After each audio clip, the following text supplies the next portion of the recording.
Hi, I'm Derrick Jensen. This is Resistance Radio on the Progressive Radio Network. My guest today is Dan Gretton. He's a writer, activist, and teacher. In 1983, he co-founded the pioneering political arts organization Platform in Cambridge, where he studied English literature. As well as working with Platform over many years on the human rights and environmental impacts of corporations, he's also developed radical initiatives in adult education and has lectured internationally on the subject of the desk killer. After more than a decade of research, aided by a major award from the Lannan Foundation, he embarked on the writing of I, You, We, Them. He currently divides his time between Northwest Wales and East London, where he shares his garden with a family of foxes. So first off, thank you for your work in the world. And second, thank you for being on the program. Well, thanks so much for the invitation, Derrick. So I thought that I, You, We, Them was one of the most extraordinary and important books that I've read. And I love how you deftly move from exploring some of the most important topics that it is possible to discuss today, and I'll leave what that topic is for you to discuss, with personal reflections, experiences. At times, it's almost, I mean, you talk about, and you do this extraordinary thing. I heard Linda Hogan decades ago said to me that one of the things she doesn't like about a lot of nature writers is that a nature writer can go to Yucatan and then they talk about themselves. And Yes. you kind of did the opposite, that you took yourself to the sources, to the geography of, to the physical place of atrocities, but you, even though you talked about your own reflections, I never felt like you were talking about yourself, like you were simply going to Treblinka and talking about yourself. Right. Do you see the distinction I'm trying to make? I totally do, and thank you very much for those kind words. I was very much aiming in the way I wrote this book. I mean, it's a massive project. It took more than 20 years of thought since I began the ideas on this in the late 90s, and about 10 years of actual writing. But I really was so keen in the writing of this that I didn't want to hammer the reader over the head with simply information, because there is enough disturbing information in the world, and I very, very much wanted to, my aim was to take the reader on the most extraordinary personal journey it's possible to make, so that I accompany the reader in this book. I'm not ramming stuff down people's throat. I'm gently leading us through a landscape together. That's the feeling I wanted to get from this. And, therefore, there's lots of personal reflection in here, but the personal reflections throughout these almost 1,000 pages are only there as a means of the reader thinking about their own lives, thinking about their own reflections, their own political thoughts. And I think that's a beautiful thing when you have that with a writer. And it would be immodest of me to say whether or not I've completely succeeded in that. But I hope at least I've written it with that intent. I remember years ago, it was a great privilege of my life. The last sort of 15, 17 years of his life, I knew the wonderful writer and activist John Berger, who became a friend towards the end of his life. And I remember talking to John once about political writing, and he said something that was so brilliant. He said that he often has a problem reading writers that politically he agrees with. But I remember him screwing up his face and saying, "But Dan, they sometimes they don't leave any oxygen. There's no oxygen for the reader. It's like being on a crushed tube platform in London at rush hour. You're bombarded by information, and you have to let the reader breathe." And so letting the reader breathe is what I hope I've done with I, You, We, Them. I hope I've achieved that But, it's for the readers to decide. Well, I think you have. And um, I'm sort of torn here as to whether we should explore that more, or whether we should whether we should go with more of how you wrote it and the journey, or whether we should address an intriguing phrase that a lot of people may have not heard, which is the phrase desk killer. Mm-hmm. And which direction would you like to go? Well, I think they're very indivisible, really, Derrick. I think we're going to swing through these. We'll come back to things. I don't think it's going to be like I get the feeling it's not going to be like a linear conversation. So, I just because the way that this book is written is, it's.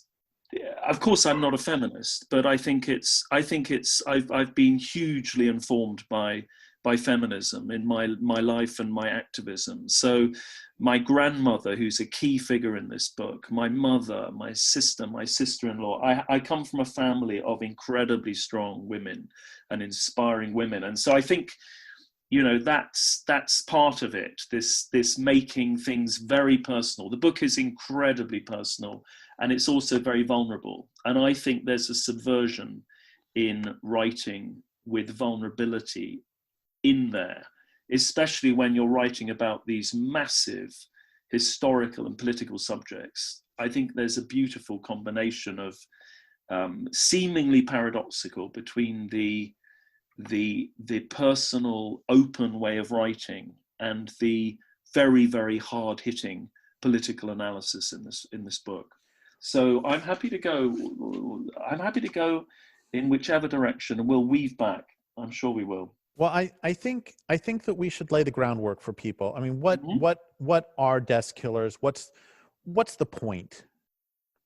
Okay, I started out on this journey about really when I was about 21 years old, and I saw a film that blew me away when I'd just out of university in 1986. And I spent 2 days in a cinema in central London watching a 9.5-hour film about the Holocaust, Shoah by Claude Lanzmann. And that film changed my life. One part of that film in particular, the film, as some of your listeners will know, is probably the greatest film ever made about the Holocaust.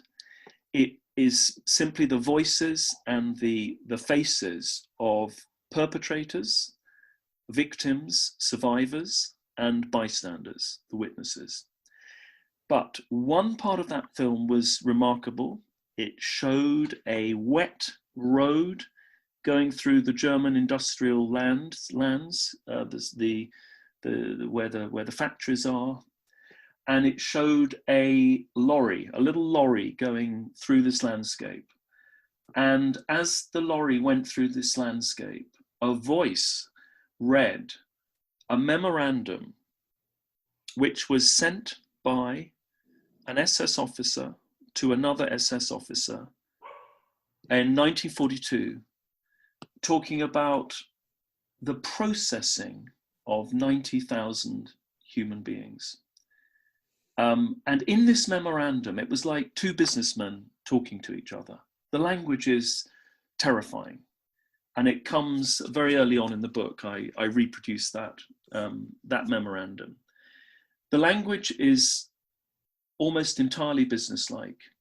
There's almost no humanity, or certainly no empathy in that letter. It's about how we can change the design of this van so that more people can successfully be gassed in these mobile gas chambers. And I was just staggered at what really staggered me, Derrick, was that language could have been written any time between the 1940s and the 2000s. It was like, it was so modern, it was so bureaucratic. And I thought about the person who actually sat down and typed that out. And I thought about the person who received that message. And I thought, you can kill from your desk. You can devastate communities from your desk, from your computer. And then, of course, other experiences just followed on from there. And I was later, about 10 years later, I have to say, I didn't quite know what to do with that. It was so terrifying, that document. I didn't quite know what to do with it. And so I kind of put it at the back of my head for about 10 years. And then in the mid-90s, reports started to come through about what the oil company Shell were doing in Nigeria. And we in Platform began to work on that issue of kind of the human rights impacts of the oil companies by the stage we'd started doing this. But that particular disgrace in terms of the total pollution and total despoliation of an entire landscape of the Niger Delta, that really got to me in 93, 94, 95. And of course, as you'll remember, Derrick, and many of your listeners will remember, Shell and the Nigerian government became so terrified at the impact of the brilliant and inspiring campaigner Ken Saro-Wiwa and the movement he'd set up called Mossop to try and completely peacefully combat the total destruction of his country. Shell and the Nigerian government were so alarmed by that there was a trial that followed on completely false charges. And Ken Saro-Wiwa, this wonderful writer and activist who believed in Gandhian principles of nonviolence, he and eight of his colleagues were executed in November 1995. And that, to me, was another turning point, because I thought at that moment, that outrageous moment, where we found out the following day, on the 11th of November, which I'll never forget, hearing that news, I thought only about the people who were going into work as normal. They were the people. Of course, I also thought about the family of all the men who'd been executed, but I thought primarily I was absolutely, I was just totally focused on how would you get up? If you worked at Shell, how could you get up and go to work the next day? How would you drive into the Shell Centre in London and simply do your job, knowing that the activities of your corporation had pretty directly caused the deaths of not only, hundreds and hundreds of people in Nigeria through the pollution and the fires and the gas flaring, but actually the immediate deaths, the executions of these 9 men, these activists. How would you go on? How could you live with yourself? So those were absolutely formative in terms of thinking about the desk killer, the people who work in their offices. And then the final piece of the jigsaw, which we can talk about perhaps in more detail. The final piece of the jigsaw was a few years after that. I read Gita Sereni's remarkable book on Albert Speer, who was Hitler's architect and later became the armaments minister during the Second World War. And Sereni and Speer come back to this concept. It was a concept which leapt out at me from those pages, because the concept was compartmentalization. This was how it was possible to do all of those things, that was I think that was the kind of final piece in the jigsaw, really. That the Sereni book on Speer, because it became obvious that these perpetrators, these desk killers, can only do what they do because of doing something to their brains. And there's actually a quotation in the book, Sereni's book on Speer, that I'll just give you very briefly. It's Speer talking to Sereni. Hitler required us not only to compartmentalize our activities, but also our thinking. He insisted that each man should only think about his task and not be concerned with that of his neighbor. And I then thought, there has to be something written about this, about what we do in our heads as human beings and what perpetrators do, particularly with terrifying consequences. It is the key to all of this is compartmentalization. And that's really what I've been exploring for the last 20 years. And this is what the book is. The book comes back to this word again and again and again. So define or explore compartmentalization, because I'm thinking, I'm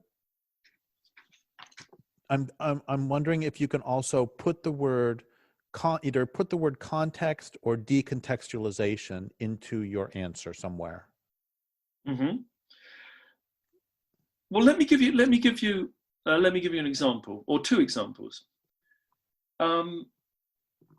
I think it's helpful. I much prefer kind of experiential thought rather than abstract thought. And what I mean by that is by looking at the lives of people rather than simply abstract ideas.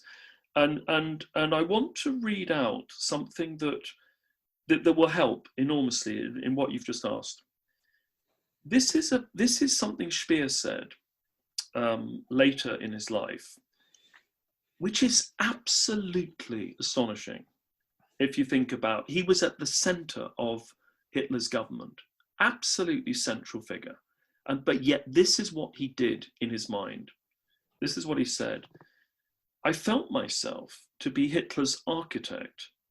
Political events did not concern me. I felt there was no need for me to take any political positions at all. I was expected to confine myself to the job of building. The grotesque extent to which I clung to this illusion is indicated by a memorandum of mine to Hitler as late as 1944. The task I have to fulfill is an unpolitical one.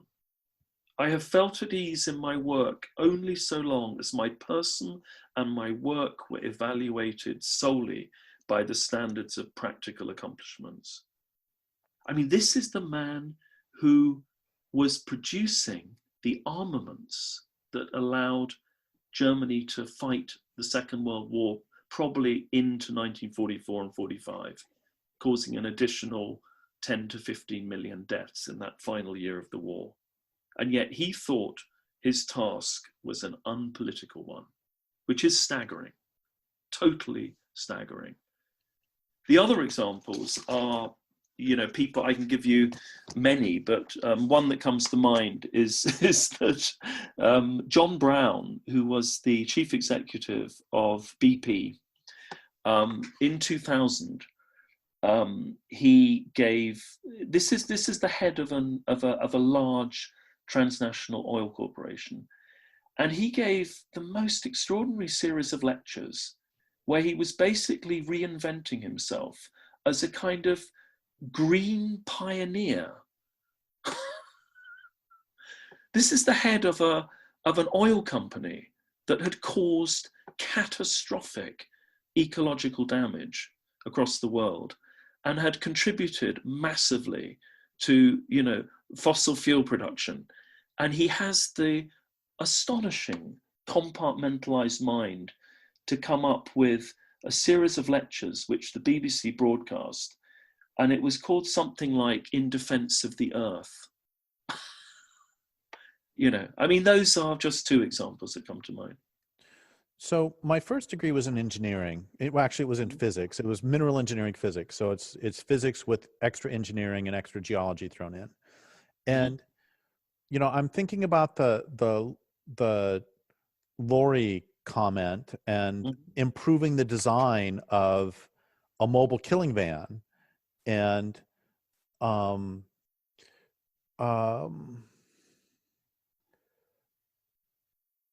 that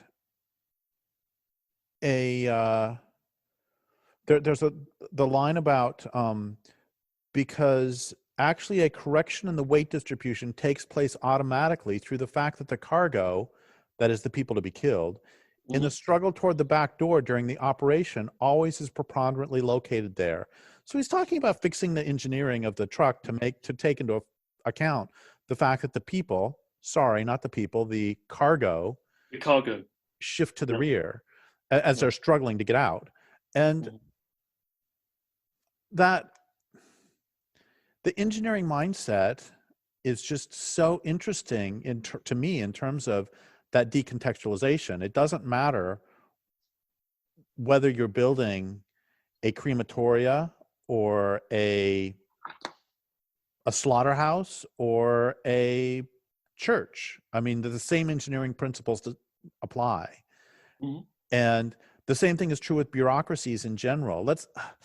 I feel like I'm sort of muddling this question. So can you rescue me?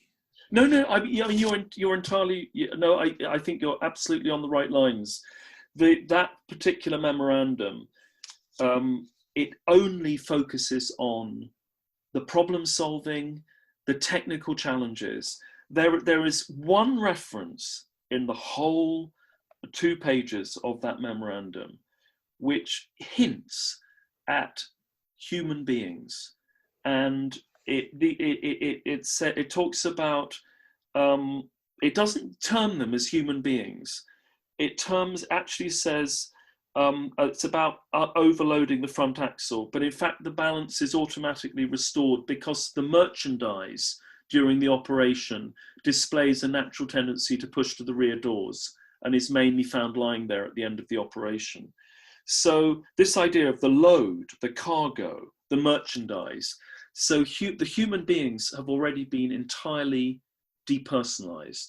And that's one of the ways that then mass killing can happen, is when, of course, the humanity is taken away from people, and they are then can be regarded as abstractions or things or objects. And yeah, so that's I think that's a very important part of that. And likewise, timber companies can simply talk in terms of millions of board feet as opposed to, native forests.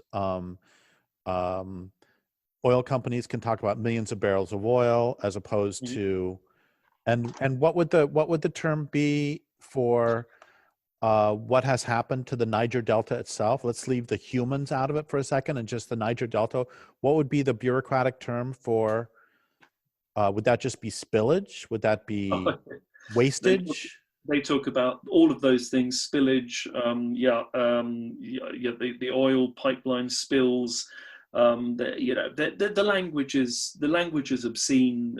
We know it from war, the way politicians talk about war, the way corporations talk about the damage they do. There's an entire industry, isn't there? The whole public relations industry is designed to barbarize our language and to use euphemisms all the time.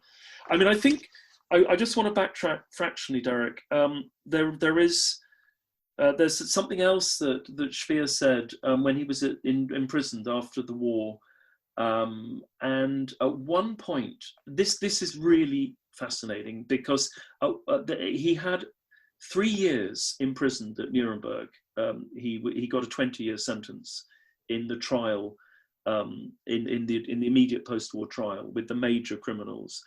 And many people felt he should have been executed, but he escaped that.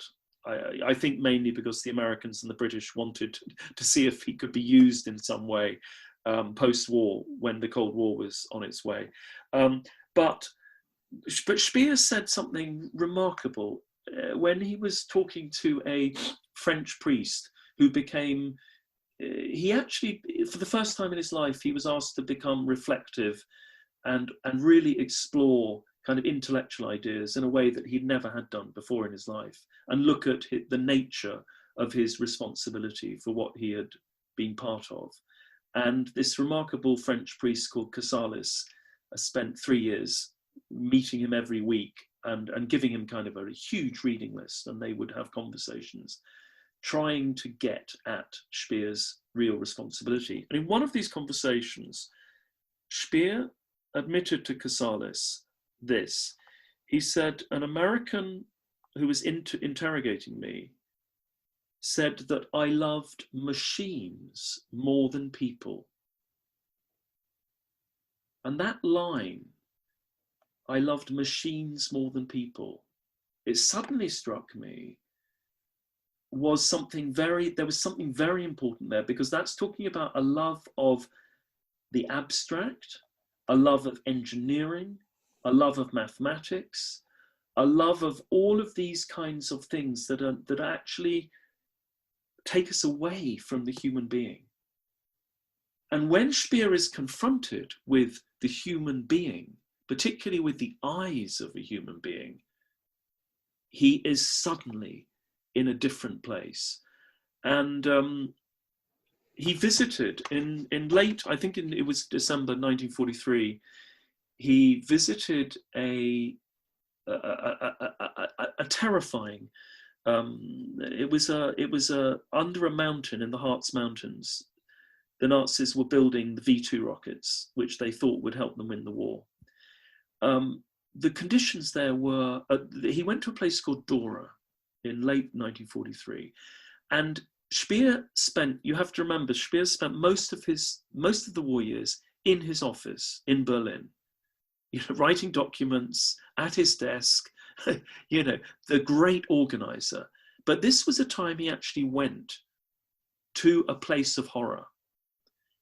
And he described that as a moment in his life that was a turning point, because for the first time, he could see the bodies piled up at the side of the entrance. He could see the eyes of the slave laborers, his own slave laborers. He looked into their eyes. And that was terrifying for Speer, because this man who loved abstract systems, who loved mathematics and engineering and all of those things that you were talking about, he loved technical challenges and problem solving. For the first time, he could see, well, maybe not for the first time, but for this particular time, he saw the devastation that his work was causing. And that was a fundamental change for him. He had a total physical and nervous breakdown for the following 6, 7, 8 weeks. He was in hospital. He said afterwards, this was the moment he began to see Hitler as insane. Now that might be self-serving of Speer, of Speer, that might be him trying to escape responsibility. But I think there was a massive change that happened late 43, early 1944. And that's because he saw the eyes, not the abstract systems. So I have like 5 responses to some of the things you've said, and I'm just going to throw all these out, and then Okay. and then you can either choose one or you can shape them all, whatever. Okay. So first, this makes me think of how in the Einsatzgruppen, who were for listeners, they would often shoot Jews or Russians face to face. There was a tremendous technical problem that they ran into, which was overwhelming alcoholism, because it was so horrible to be killing people face to face. And that was one of the reasons that they designed the mobile killing vans. Exactly. One of the reasons was to protect the psyches of the Einsatzgruppen from what they were doing. Okay, that's one thing. Exactly right, yeah. The next thing is, this makes me think of Erich Fromm's extraordinary book, The Anatomy of Human Destructiveness, where he talks about how necrophilia, the way he defines it, is a preference for machines. When we think of necrophilia, usually we think of somebody at a mortuary, some very nasty person in a mortuary having sex or raping a dead body. But his necrophilia is, or the way he defines it, is a preference for machine life over not human life, but over biological life, over real life, whether it doesn't matter whether it's trees or humans. That's the second thing. The third thing is, I want for us to make sure to not keep all of this, and you have done a wonderful job of keep bringing this forward to oil companies, etc. but I want for us to make sure we all know explicitly that this is not safely confined to the dustbin of 1932, 33 to 1945, that this was not a one-off, but still is going. And the next thing I want to bring up is that before we started the official interview, we were having a delightful conversation where we were talking about everything from the end of empire to last night. There was a quote presidential, should I put that word around, quotes around the word presidential, debate between Biden and Trump, which was either horrifying or hilarious, I guess, depending on how abstract we want to be. I mean, it was what's the value neutral term? It was something. Yeah. Okay, so I'm just throwing all of that stew out there, and now I would like for you to do whatever you want with any of it. Okay, well, let's start at the last part there. And I also want to bring up End of Empire. We were having a delightful conversation about the End of Empire too before we started. So anywhere you want to go with any of that. Okay. Wow. I think I'll start towards the end because I, as I said to you just before we started, I am a political obsessive, and I actually took a piece of paper last night. It was the debate happened my time, 2 a.m., 2 in the morning. So I stayed up. I'm a night owl anyway, but I thought I'll stay up for this. And I actually took a piece of paper and I wrote at the top of the paper, Biden sociopath debate. Now, the reason I use that term is a very, very precise medical term that I use. I never refer to that man by name, the man who has phenomenal power in your country by name, because I think he should be called the sociopath, because that is what Tony Schwartz, who worked with him on his major breakthrough in the 1980s, which was a book called The Art of the Deal, that's what Tony Schwartz decided he was in the months they spent together. And he wrote actually a brilliant article for the New Yorker, which was called The Sociopath. And I think that article has now been taken down, which is quite interesting. I can't find it online anymore, but I definitely read that in the New Yorker in this time of year, September, October, just before the 2016 election. And so we start with language.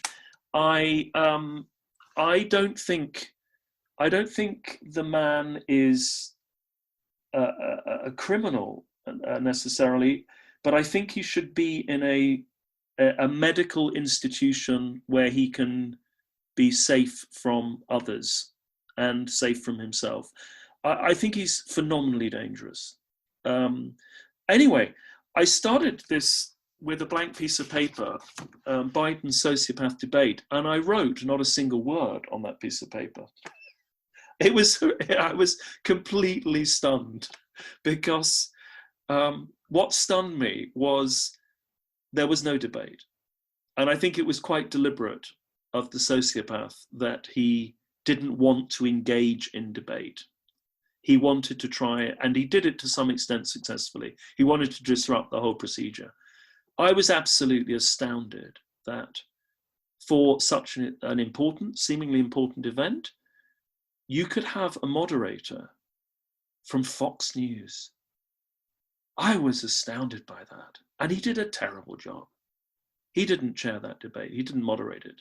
But to have somebody from Fox News, that's not a neutral party. That alarmed me.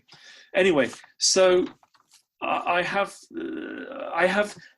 we have to start with the language we use. You know, I think if you want to know why all across the world we are in political crisis at the moment, to show even a minute or 2 minutes of that disgraceful supposed debate last night, you'd have everything you needed about why we are in a terrifying position.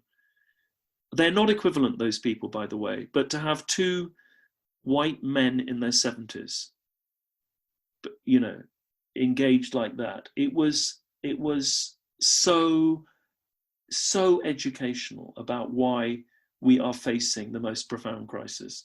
But I think, yeah, we have to start with language, changing the language.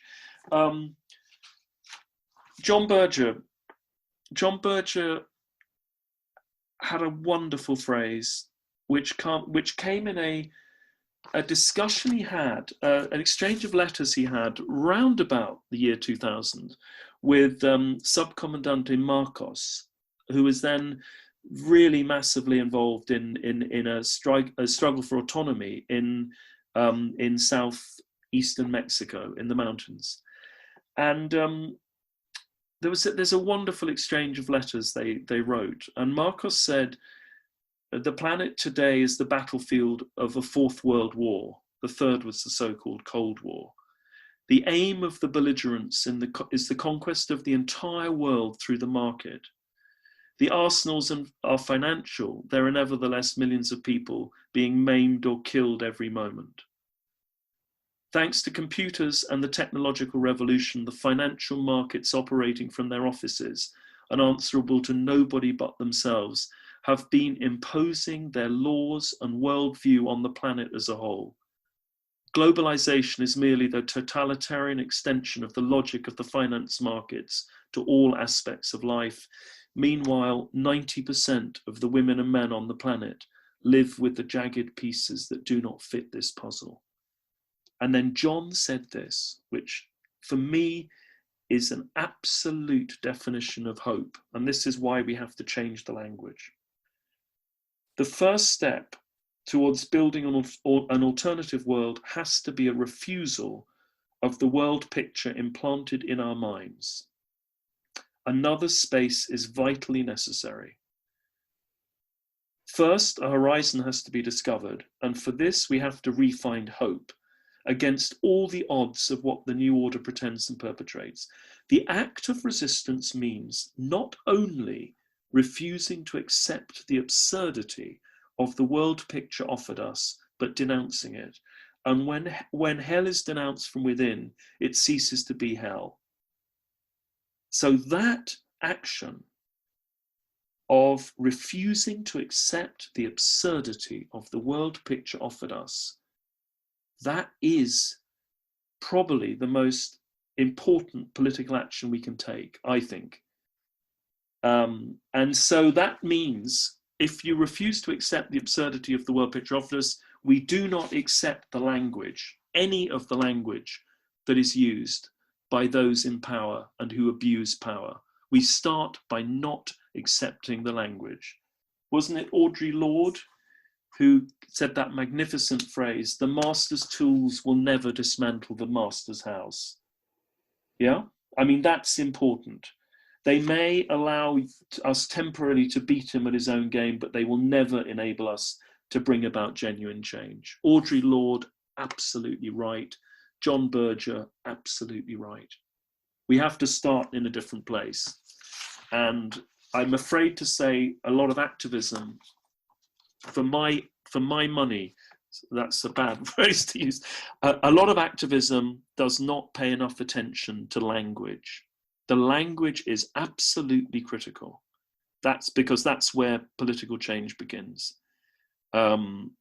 So to backtrack on your questions, yeah, the Erich Fromm is also very, very important, and I will follow that reference up. I've read a lot of his work, but that preference for machines over biological life. I mean, when you were talking about that, Derrick, all I could think of was in the last 20 years, in the time that my nephews and nieces have grown up, their lives have been totally dominated by screens and by images and by social media in a way that our generation was not. Absolutely not. You know, and I think that's an enormous problem. And I think going back to Erich Fromm would be really, really instructive. And I will definitely follow that Anatomy of Human Destructiveness up after we've had this conversation. You're absolutely right about, I didn't write this book as a historical book. There's huge amounts of historical information in there, but that's not the point of it. The point is all the time to bring it back to our world. So, for instance, there's whole sections in the book about the way drones are used in warfare and operated 8,000 miles away from where they're actually killing people, from calm and quiet offices in Nevada, where the operators of those death machines can then drive back 35, 40 minutes on their commute to their families. And they've helped to kill people during the day, and they drive back and they're clean. They think they're clean. Of course they're not. Yeah, I mean, it's so yes. And one other thing to say, you know, we always have to remember in this that to come back to the climate catastrophe we're facing, which is by far the most important issue in our world. And that line of Utah Phillips, which is a wonderful line that he came out with years ago, the great musician and activist, and he said, the planet is not dying, it is being killed. And the people who are killing it have names and addresses. And we need to hold those people to account, every single one of them.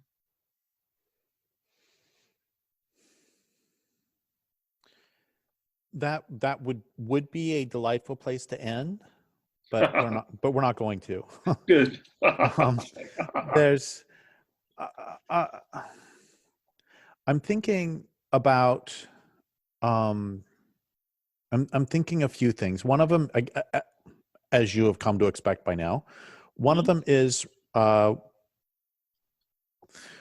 J. Lifton talked about doubling and how you could have somebody run a death camp but be a good husband and father, and they would be split.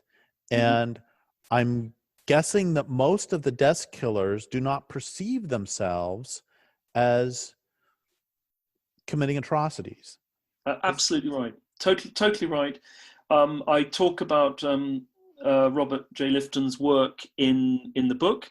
There's a very extensive section on the way doctors, hundreds and hundreds of doctors who, of course, take the Hippocratic Oath for the protection of life, they became absolutely embedded with the SS, and particularly so at Auschwitz, where dozens of them worked in laboratories and on experiments with prisoners, and of course in also key people involved in the selection of who would live and who would die when people arrived, particularly at Birkenau. So you're completely right about that, and the doubling. These were, of course, you know, highly educated, intelligent men who had gone into a caring profession and were through a series of many steps. They, you know, were involved in some of the most barbaric things that have ever happened on this planet. But to bring it right up to date, what about this is an extraordinary thing that happened a couple of weeks ago on BBC Radio. A presenter on a national BBC radio program was interviewing Tony Blair's former publicity chief called Alistair Campbell. And I was actually listening to this at home, doing the washing up in my kitchen here in Wales. And I couldn't quite believe what I was hearing, Derrick, because Alistair Campbell had a book out, and his book was about people who are suffering from depression and his own depression, and he was coming across very sympathetically, talking about his empathy for his brother who had died early, and about his own struggles with depression.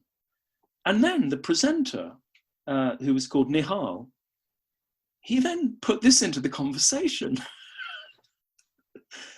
And he said this, Nihal, people have been in positions of power, such as yourself, in government. I don't know if you've read Dan Gretton's book, I, You, We, Them. I strongly suggest you do. It's a fantastic book. Journeys Beyond Evil, it's called. Alistair Campbell. Okay. Nihal. It talks about the phenomenon of the desk killer, the people who from their desk do things that result in, there was the person who planned the train routes to Auschwitz, right? Alistair Campbell. Nihal. Then there was Eichmann, who turned up in Jerusalem and said, I was just following orders. Alistair Campbell. Nihal. And they managed to distance themselves by saying, and I believe in your diaries the word Nuremberg comes up. Someone says to you, oh, that's interesting. That's what they said in Nuremberg. Alistair Campbell. Nihal. Do you have to dissociate yourself for that? Because otherwise, considering you suffer from depression, the pain of trying to understand that the things you went out to sell to the press and other people, stakeholders as it were, contributed to hundreds and thousands of people dying is almost a burden that's too much to bear. Alistair Campbell. But again, I think what you're doing there, what I was saying earlier, it's not fair. Nihal. Well, desk killers by definition never think it's them. I mean, that exchange, and I'm doing the washing up at home, and I'm thinking, yes, at last, this term, the desk killers, is coming into public discussion, mainstream discussion on national radio station, and so there we are. Talk about doubling with Alistair Campbell. He comes across as a very humane, empathetic man, and yet what he did through his work created a situation where the Iraq War was possible, and that total barbaric result, hundreds of thousands of dead. And he defended himself later in the interview. He said, what I mean is that anyone who doesn't understand the background to this is listening and thinking that I made that decision. And then the presenter said brilliantly, no, you didn't make that decision, but you sold that decision. Now, nobody has ever before been able to get any kind of, nobody's been able to actually get Alistair Campbell to admit to anything in that way. And it's fascinating to me that there he is. He wanted to sell his book and talk about depression and how empathetic he was. And he ended up not having a word to say back to the interviewer about his responsibility for the Iraq War. So we have that gives me, I don't have a lot of respect for a lot of journalists, but that actually gives me some respect for that journalist, because that was brilliant. Okay. Brilliant. Yeah. So we have about 3 or 4 minutes left, and as always, a couple directions. One of them is just 3 of them. One is, can you talk about the next part of this book?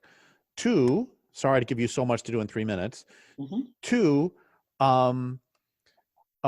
what do you want people to do generically with the information that they gain from your excellent book?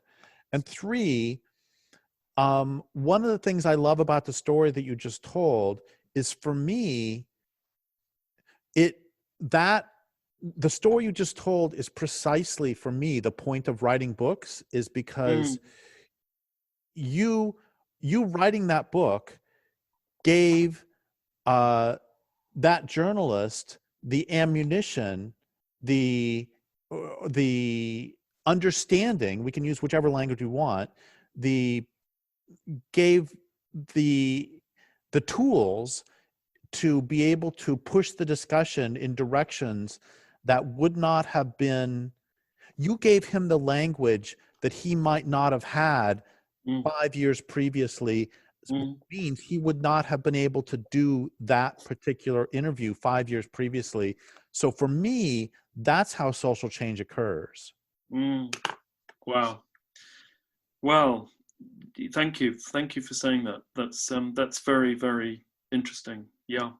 I mean, okay, I'll deal with those 3 in the order you asked them, Derrick. I mean, first of all, this perhaps mad project of mine This 997 pages is just the first half of Are You, We, Them. So the second volume has been written. It's in 2 books, like this first one was 2 books. They are what I explore in the second part of the book. Second part of this volume is I look at the most extraordinary political philosopher of the last 50 or 60 years, Hannah Arendt. We go in detail as we see through her eyes, her looking at Eichmann, at the Eichmann trial in the early 1960s in Israel, but we bring in almost everything to that story of Hannah Arendt and Eichmann. So that's part of it. I also travel back to Auschwitz in book 3, and I look in probably more detail than anybody, historian or otherwise, has ever looked at the most powerful company in the world in the 1940s, which was this vast chemical corporation, IG Farben. And IG Farben, later we know in our world now, it was split into companies like Bayer, Herbst, BASF, and Agfa. So it was an enormously powerful corporation. And in the 1940s, they literally took part in a public-private partnership with the SS. And they created their own private concentration camp in the east of Auschwitz, and where 30,000 slave laborers died, creating this insane synthetic fuels and synthetic fuel plant. And so I explore the meaning of that collusion, what the meaning of that collusion was. And then in the final part of the book, it moves much more towards an exploration of empathy and how we can, it doesn't provide answers, that would be too glib, but it opens up possibilities in terms of neurological research being done today, looking at empathy and how we can work against the death killers. And really, really, I think that's such an important ending to, that's where book 4 ends. What I want the book to do, I actually wanted, this phrase has been in my mind a lot the last year or two, since last year, particularly since the book was published in the UK. In November, it was published in America at the end of July, but it's all throughout this last year. This phrase has been in my head. I would like the book to work like a benevolent bomb. I know that seems an absurd phrase, but I quite like it. Benevolent bomb, because I want it to have a kind of explosive force under our societies. I want it to disrupt, I want it to subvert totally, but I want it to do it in a benevolent way, obviously not a destructive way as an actual bomb would do. So benevolent bomb, I want it to do. And I think what you've just said there about the story I just told about the interview, yeah, you're totally right. That is the entire point of writing. It's about giving people language or ideas that they may have thought of and never quite dared to articulate, or giving people new directions to question. To question everything, to question the foundation of America built on total genocide. I mean, if you want to know why America is as totally fucked up as it is over race, as it is at the moment, you know, more than probably any other country in the world, you cannot look at that discussion without looking at the total extermination of the indigenous peoples. You know, and I look at colonialism in many countries. I want us to ask questions after question after question of everybody in power.